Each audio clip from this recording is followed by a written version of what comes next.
Welcome back. 10 to 6, you're with me, Martin Daubney, on GB News. Now, despite the Supreme Court's ruling that a trans woman is not an actual woman, the Labour Party has put forward a biological man to be a women's officer. You couldn't make it up.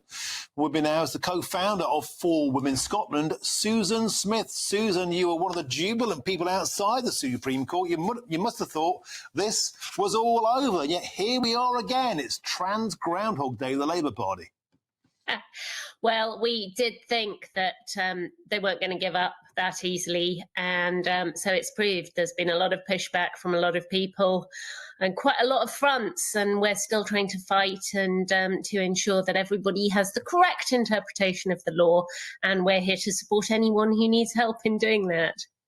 Well, that clearly involves the Labour Party.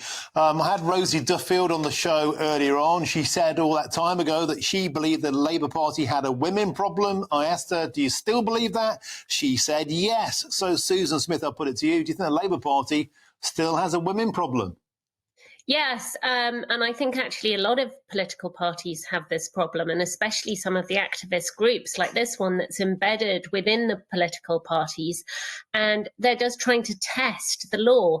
I note that they've tried to claim that the Supreme Court ruling has nothing to do with having a woman's officer. It's not true. If you have any position which is reserved for someone of one sex or the other, that has to comply with the Equality Act. You could, in theory, have a women's officer that was a man if you said any man and any woman could apply for the role, but I don't think that's what they're doing here. I think they're saying it's only open to women, so they have to follow the Supreme Court.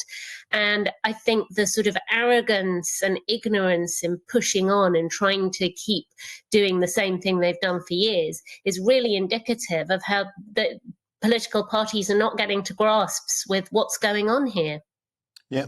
I think you're absolutely correct. You know what, we're going to have to leave it there. Thanks for joining us, co-founder of 4Women Scotland, Susan Smith.